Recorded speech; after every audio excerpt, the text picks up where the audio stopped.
Good afternoon, good people, great folk, and children of all ages, and welcome to another episode of Montez at Midday. I'm your host, Dre Montez, and I hope everyone is doing well on this Make It Happen Monday edition of the show. How's everyone doing? Let's raise the roof up in here. Mm-hmm. We got high fives in the building. Chest bump. Let's hug this thing out. Got a little aloha going on today. Shout out to my 808 people out there. Those of you know who you are. Special shout out today. I don't know if it's the weather or if it's the time of the year or what's going on in the world of the NFL offseason. Shout out to my dude Tyler for giving me up-to-date in-game information about what's going on in the world of NFL this morning. We know overnight, late breaking news, late Sunday, Russell Wilson is now a Pittsburgh Steeler. But there's some other shenanigans going on that why possibly the Broncos are doing this. Stay tuned for that. For the rest of you folks, how you doing? How was your weekend? I must say this is probably the very first satisfying, enjoyable sports entertainment weekend that I had in quite some time. Between men's and women's college basketball and the Oscars, I think I'm good. I'm good. I think I've crossed over into another threshold.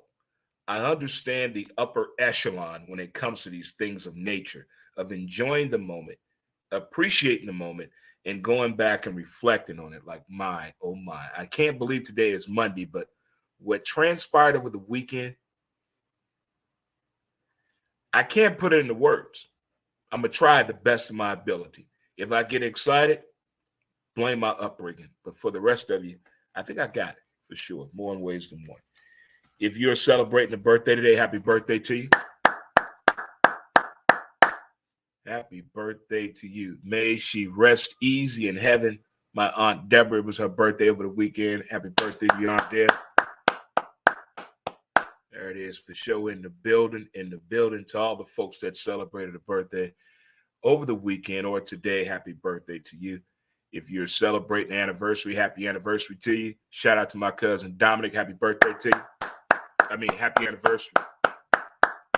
Cousin Dominic, happy birthday to you. Wow, that went fast. When it's not your wedding or not your kid, shit go fast. When it's your marriage or your kid, damn, how long we been together? Shit, when you getting a job? But when they're not yours or your timeline, things go by fast. But congratulations to all. And if you're off today, or if you're about to say, damn this damn job, and I'm going to take one for myself, we call it what? PTO. Shout out to the folks taking the PTO today. Shout out to you for sure. But my, oh my, what a weekend. Whole lot of things went down in the sports world. Football has been a different wonderland in the things that have transpired with football. As a Denver Bronco fan, realizing the mistakes we made in coaching, in player transactions, in the progression of those things and not panning out the way we wanted them to, has put Bronco fans in an awkward situation. We're bickering with each other. That's like being mad at your mama, your daddy, your brother, and your sister. Y'all all live in the same house. I'm going to say that again. What's going on with the Broncos right now has caused a disarray amongst the fans. It feels like you're arguing with your mama, your daddy, your brother, and your sister, and all y'all live in the same house. Make it make sense to me. Make it make sense to me. I've tried. But here's a little tease I heard. Shout out to my dude Tyler that told me this. When teams are tanking, if you're over 25, you can see the curve in the bend. You know what's coming, so to speak. Is it a stadium proposal, relocation?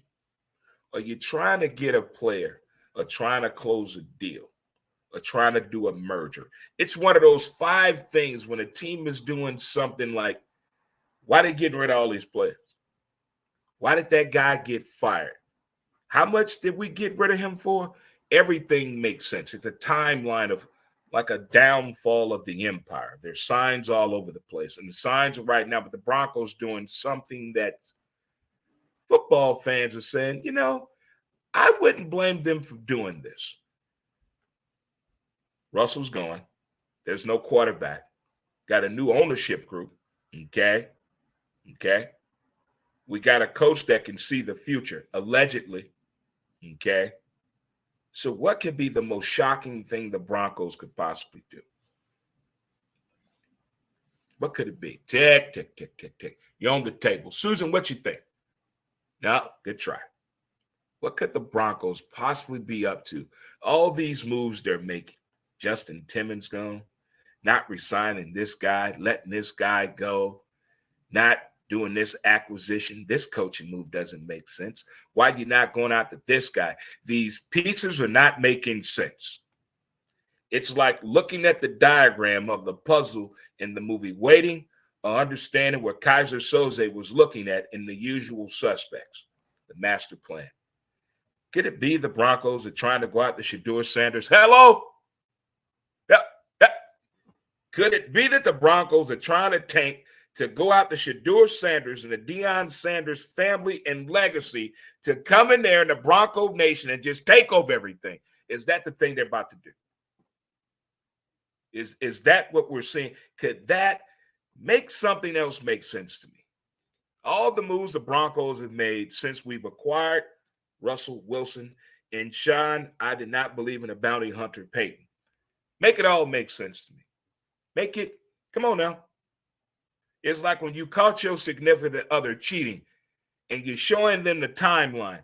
And before you get violent, you're giving them proven factual points, showing a timeline and points of action. And they're saying nothing. Broncos, what's going on? All these moves lead to where? Boulder, Colorado. What's in Boulder? Prime time. Who's there? His boy. Shedeur Sanders. The Broncos doing this for Shedeur? Is this where we're at?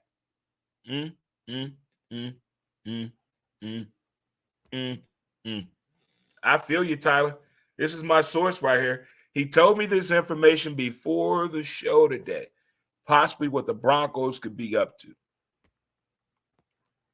After watching all these sports documentaries from Michael Jordan, the Pistons, what the Yankees did, what the Patriots, all these teams that have won multiple championships, I've watched their documentaries. Let me tell you what they have there. Hidden factor. That window of opportunity, that huge gamble that nobody saw coming, that against the odds moment, they all witnessed it, took advantage of it, and moved on. Maybe it's time this happens again for the Broncos. But 2 years. This is 2 years. We got to wait. I'm counting the bullshit last year. I got to count the bullshit this year. So that's 3 years.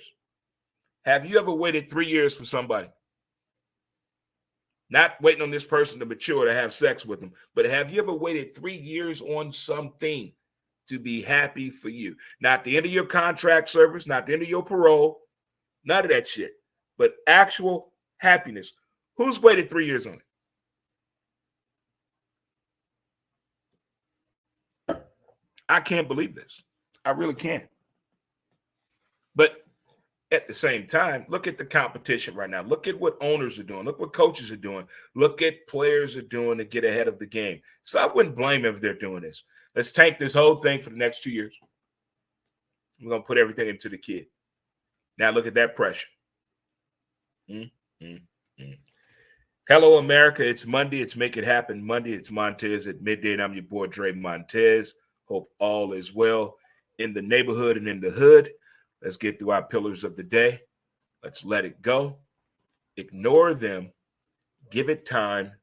Don't compete. Stay calm. It's on you. And laugh. Laugh.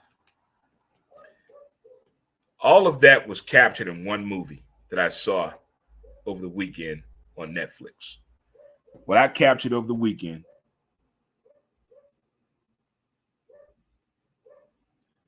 Yeah, Baker, that Baker Mayfield contract with Tampa Bay, that was I didn't see that 100 million for 3 years coming. I didn't. I need Baker to. We know he can throw. We know he understands football, but I'm talking about for his being prepared to play the game a full season. I need to see that commitment in his body work, his work ethic, his nutrition.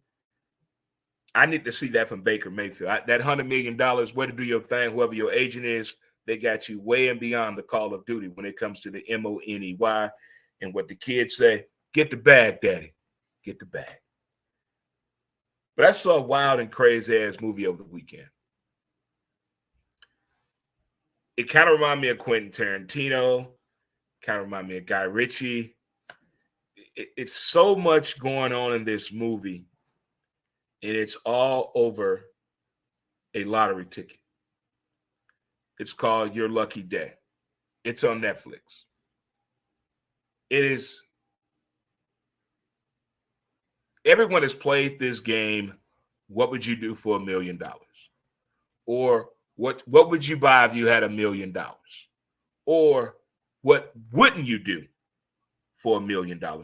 All of that is captured in this movie.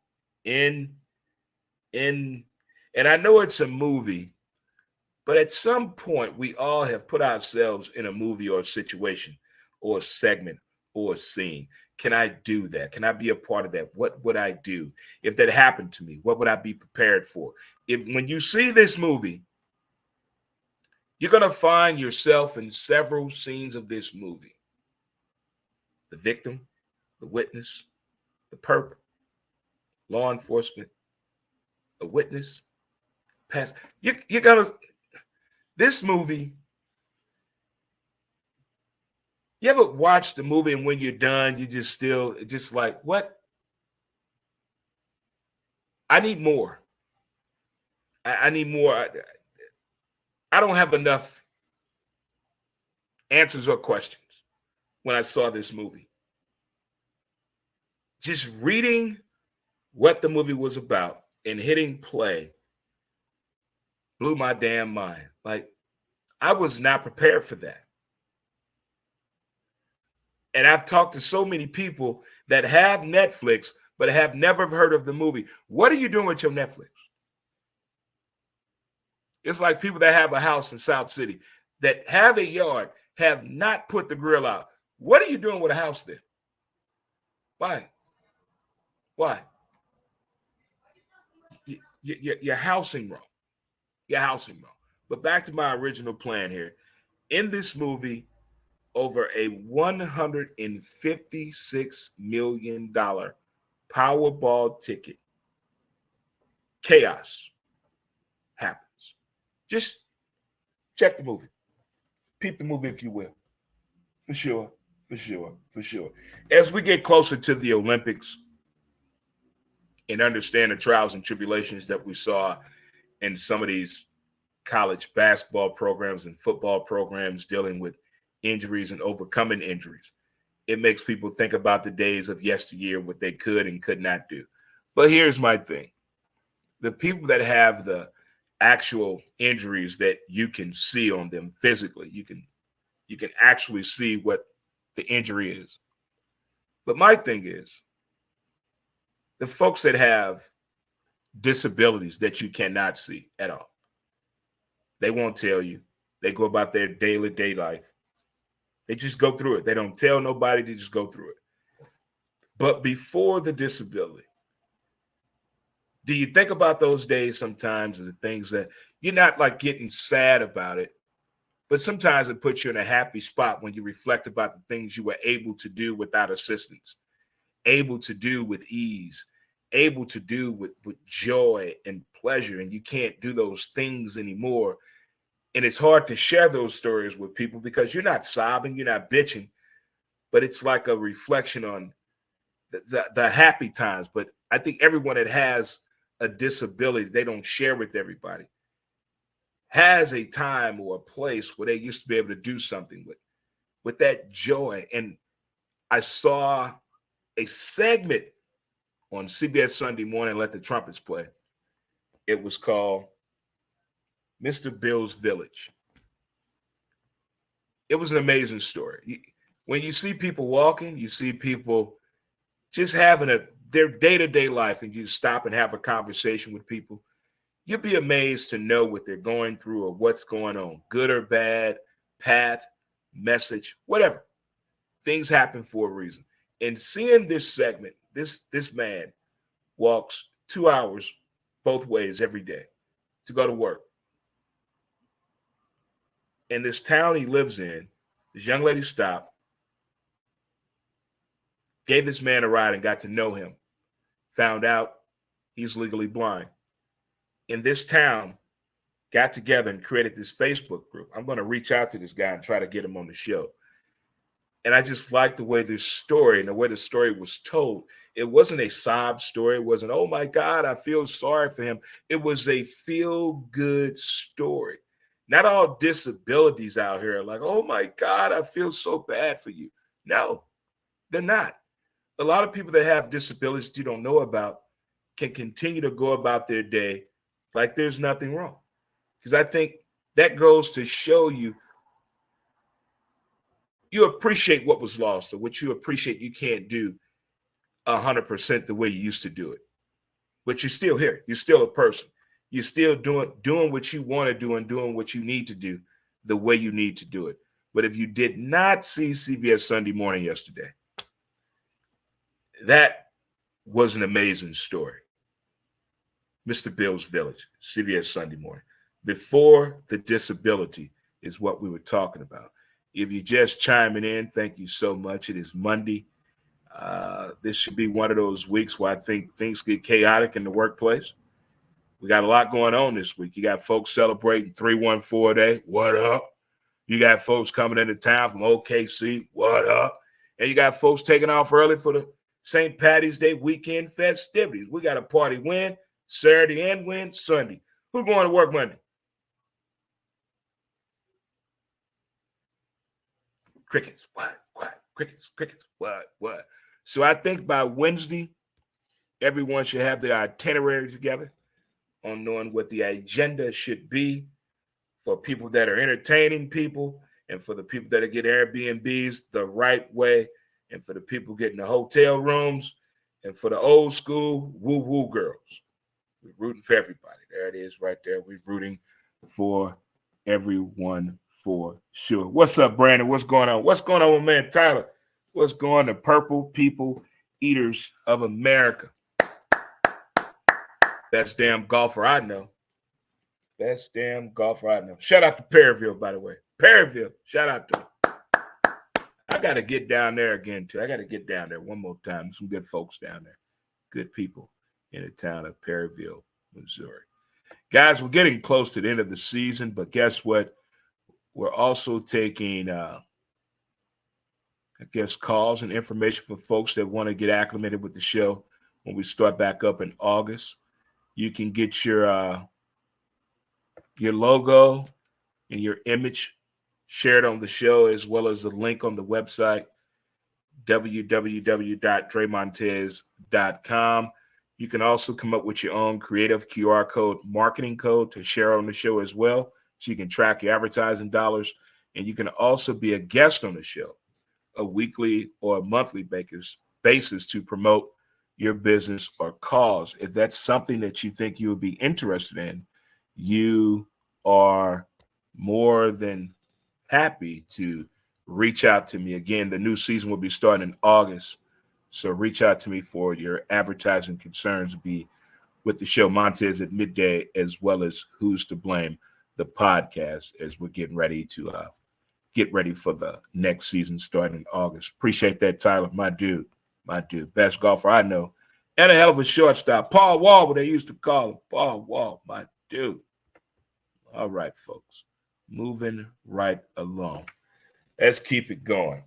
All right, next up, of everything that happened over the weekend here in St. Louis, can I give a special shout out to Whoever put the Arch Madness commercial together, can I give you a shout out? Wow.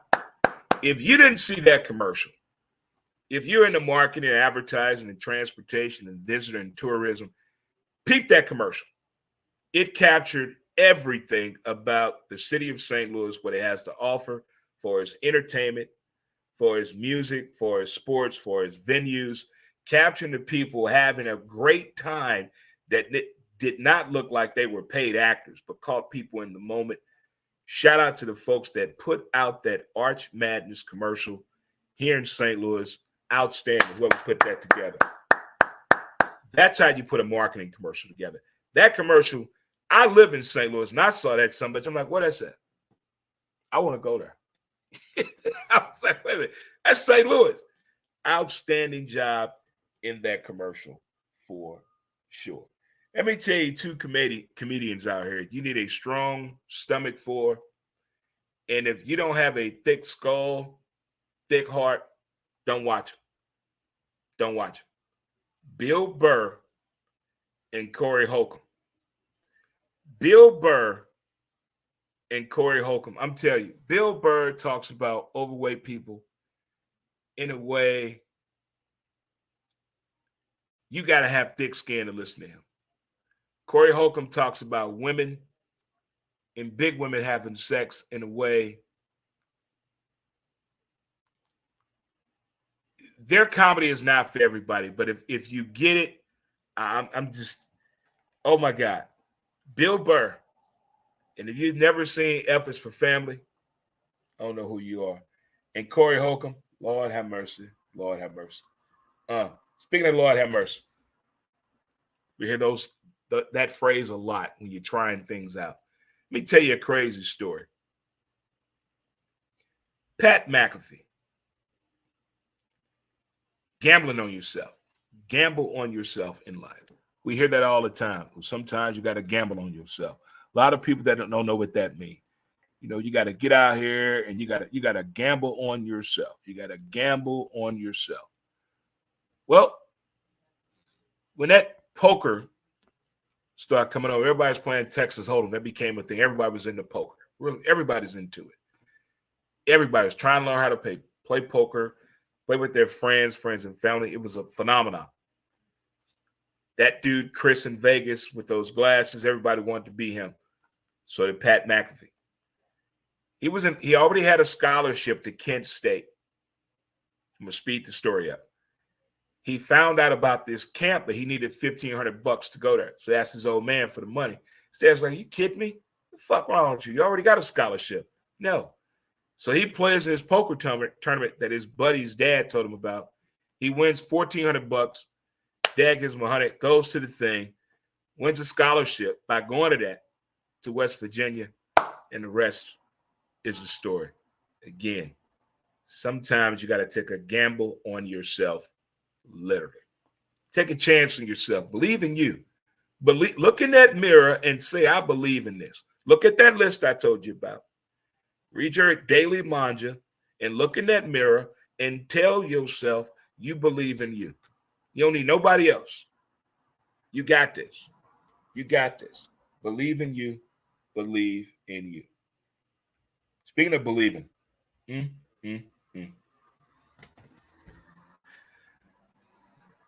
we got so much slack and bullshit from the media and different sports platforms about fans storming the field to tear the goalpost down.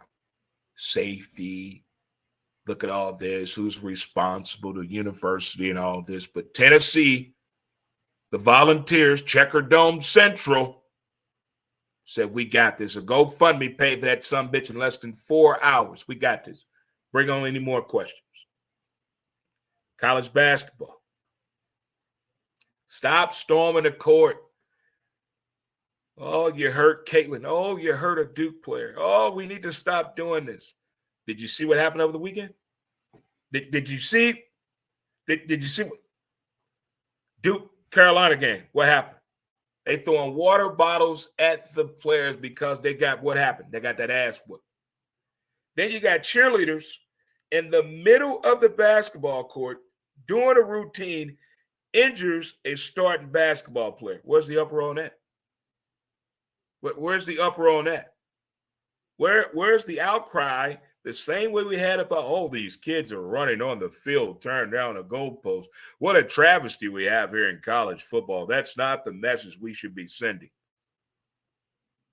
I don't know why these kids want to storm the court.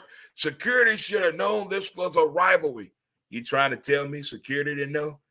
Duke, Carolina, the kids weren't going to throw a water bottle? See, some things don't make sense to me. I just think they just do this to be doing this for no reason. The cheerleaders doing that type of routine while the basketball team was warming up, egregious behavior. Fitzpatrick tried tripping Ingram.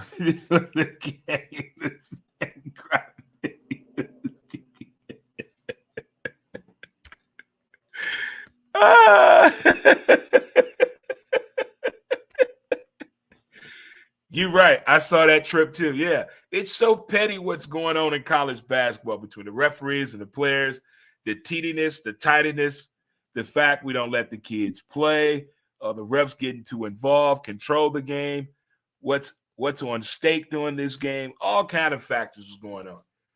But when I saw that about the cheerleaders on the court, they knowing the players are doing their layup warm-ups, their three-man weave, their jump shots, whatever. And they doing that type of routine, and the cheerleader did a backflip and her they starting basketball player. Come on now. What are we doing here? What's next? We got Roger Clemens and Roy Oswalt pitching for the Savannah Bananas. I liked it. Or the Savannah Bananas coming to St. Louis to play. Or the Savannah Bananas coming to Sauget, Illinois to play at Grizzly Stadium. I want to know. I want to go to a Savannah Banana game. Because you listen to Cardinal Nation, they think we got a bananas type of baseball team this year. I'm going to hang in there with my Cardinals. Everything on paper, everything on field, sometimes don't match up. It don't. I want to see this thing play out. I'm going to give the team and management, the front office, and the players that we have that are part of Cardinal Nation that we're probably going to blow their damn mind come opening day, the benefit of the doubt. Maybe they like dealing with the odds. They like being doubted, looked down upon. Make some athletes thrive on that. They need that. Talk down on me all year. Some people like to be talked bad to in order to do better. Some people don't like compliments. Some people don't like to smile. Maybe this team is that team, just an angry team full of a murderer row of hitters and players. Maybe that's it. I guess in the words of Denzel Washington, time will tell. Well, we got to talk about the elephant in the room before we get out of here. Women's college basketball, what you did Thursday, Friday, Saturday, and Sunday was some of the most entertaining shitting on a man I've ever seen. And as my homie Court and I talked about Friday, if the women really want to separate themselves and change the NIL perspective and the dollar sign in college basketball, dunk the goddamn basketball come to tournament. Let these women dunk the ball during the NCAA tournament. Dunk the back. Get at least 10 to 15 dunks going with some anger. Finger pointing. Somebody play. Lean on a motherfucker. Cha-ching, cha-ching, cha-ching, cha-ching. Iowa. Hold on. You put this out there the right way. Tennessee, Ole Miss, and Nebraska. You should be proud of yourselves. All three of those teams played a hell of a game. Hell of a game. Notre Dame freshman, phenomenon. Hannah Hidalgo, freshman of the year and defensive player of the year. Bruh, look here. And Coach Ivy, way to go. Way to go. USC, they working with something special. Something special in Juju. Something special. UConn. I know Juno say, hold on now. Hold on. I started this shit. Don't forget about me over here. Don't forget about me. Iowa. That was the first game I watched this year. Nebraska showed up and showed out with the three-pointers they were doing, the rebounding, it was there. Just late moves in the second half kind of changed everything. But the way they were playing, they really got down. And I, for one, that was a team victory by Iowa. A team victory, like for sure. A straight-up team victory. It was not all on Caitlin, but she clowned the second half and in overtime. That was a hell of a game. But on to the elephant in the room, LSU and South Carolina. Who's to blame? I blame the referees. The third time these teams playing each other this year, you should have talked to these teams before the game and got this game in what kids' order. But what a hell of a game. For one, South Carolina making it to the championship. On Saturday, they left her wide open. She's not going to shoot all. Still, Pat Summitt was proud, Tennessee. Great job to make it to the quarterfinal of the SEC women's basketball tournament. But back to the game. I like what Don Staley said after the game. But everybody has been Ken Mulkey before. When your parents told you to apologize, your boss, the HR, your lawyer, someone told you to apologize.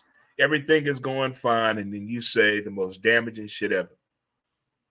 I'm sorry, but my mama told me to say that. Oh, shit. Yeah, you're right, but I still think you fucked up for saying that. God damn it. We just talked about this time.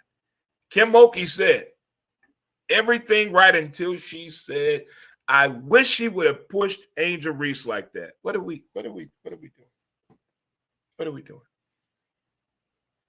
What kind of message is that? I want to see how this is going to play out up until 2 o'clock. And then I want to see how it's going to play out in a 2 to 4 window when it comes to different social media platforms today. But still, probably one of the best sports weekends I had in watching men's and women's college basketball ever. And shout out to the Oscars party last night. Magnus won. She won 12. She picked 12 winners. Calabasas Jackson Mohammed III. She won 7 categories, and I won 4. Horrible showing last night, but a great party. I was going to talk about it today, but I'm going to talk about it tomorrow. Why didn't the NBA stop the game when LeBron James eclipsed 40,000 points? I call bullshit. Until next time, good people, enjoy the rest of your day. For my day drinkers out there, those of you who know who you are, if you quit your job and you leaving him or her, be real about it. Stop crying and get over it. You can do better. And most importantly, don't forget the details of the day. We got you. Stay positive. And you got to believe in you before you tell us to believe in you. Believe in yourself first. Until next time, peace. And we out of here. Montez at midday. Until next time. Peace. Thanks for the info, Tyler. You the man.